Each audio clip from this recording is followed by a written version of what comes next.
Assalamualaikum warahmatullahi wabarakatuh. Halo Sobat Digital, sebelum melanjutkan videonya, jangan lupa untuk selalu support kami dengan cara like, comment, and subscribe ya. Selamat menonton! Selamat datang di pelajaran Governansi Digital. Kami ingin mengucapkan terima kasih kepada Bapak Dinda Aulia Rahman, SEMA, selaku dosen pengampu mata kuliah ini, yang telah memberikan pengarahan kepada kami mengenai materi yang akan kami bawa. Kami dari kelompok 2 akan membahas mengenai e-education serta penerapannya di Indonesia. Untuk itu, sebelum memulai ke materi, lebih baiknya kita berkenalan lebih dahulu. Perkenalkan, nama saya Citra Baji Kemalasari. Saya Fadlika Mayada. Nama saya Imelda Rahayu Lestari. Saya Septiani Kusumaningsih. Saya Divi Anggraini.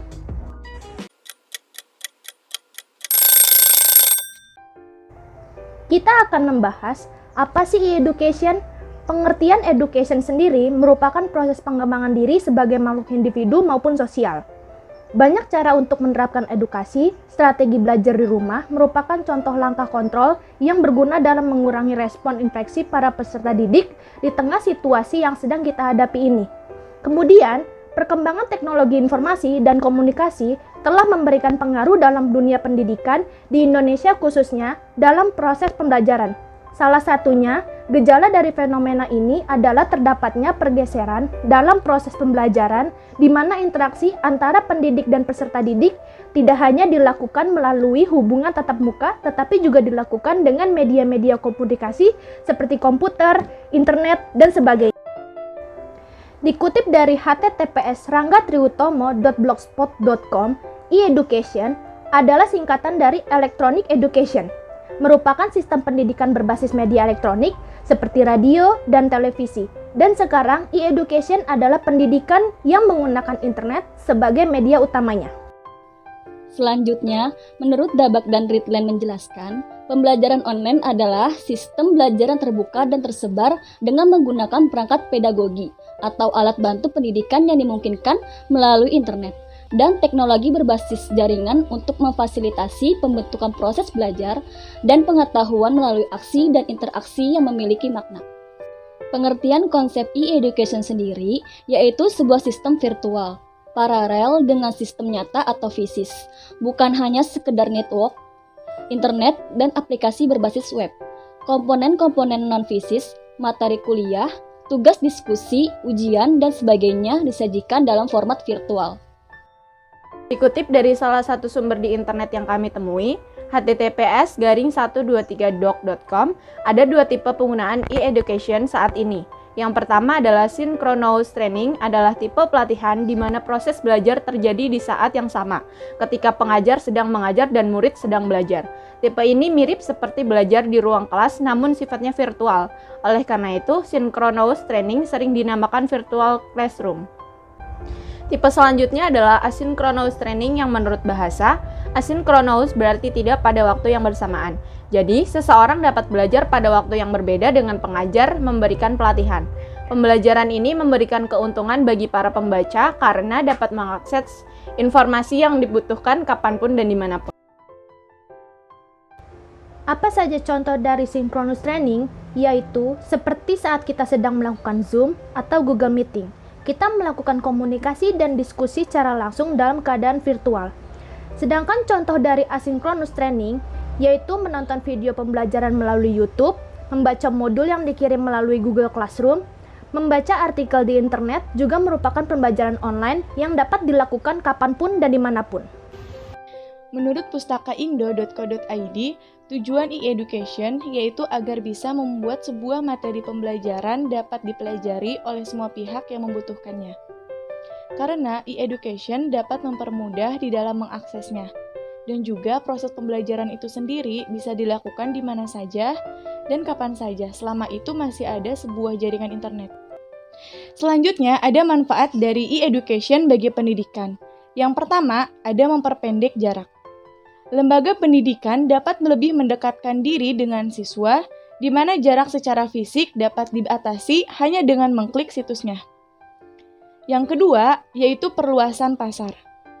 Jangkauan pasar peserta didik dapat menjadi luas dibandingkan dengan sistem pendidikan tradisional yang dibatasi oleh lokasi.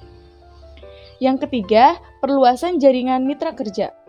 Secara tradisional, sangat sulit bagi sebuah lembaga pendidikan untuk membangun berkomunikasi dengan lembaga atau sebuah perusahaan di luar kota, atau bahkan di luar negeri.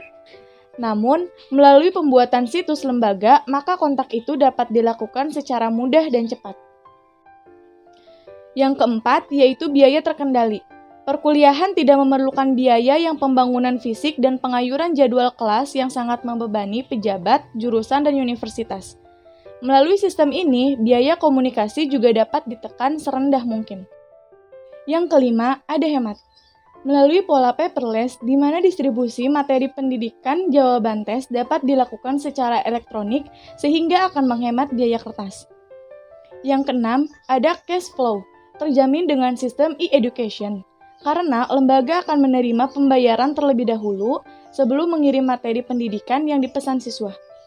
Yang terakhir, manfaat lain bagi pendidik yaitu meningkatkan citra institusi, meningkatkan layanan pendidikan, menyederhanakan proses, meningkatkan produktivitas dan fleksibilitas, mempermudah akses informasi. Selanjutnya, ada manfaat e-education bagi peserta didik. Pertama, hemat.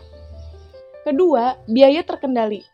Biaya transportasi dapat ditekan karena semua proses dapat dilakukan hanya tinggal mengklik mouse. Yang ketiga, ada fleksibel. Siswa dapat mengikuti proses pendidikan dari berbagai tempat, kapanpun, dengan berbagai kondisi. Selain manfaat bagi pendidikan dan peserta didik, ada pula manfaat bagi masyarakat dan dunia akademis. Bagi masyarakat, manfaat pendidikan yang pertama, lahirnya era education membuka peluang kerja baru dengan pola kerja dan permodalan yang baru. Oleh karena itu, e-education tidak akan menggantikan sepenuhnya sistem sekolah tradisional. Maka, era ini memberi harapan bagi ketersediaan lapangan kerja baru.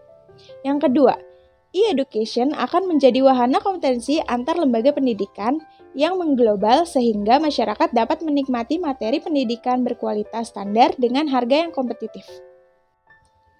Selanjutnya ada ruang lingkup e-education, yaitu sistem informasi e-education, chatting, newsgroup, webpage, rencana belajar, konsultasi elektronik, e-laboratory, e-books, e-news, dan video conference.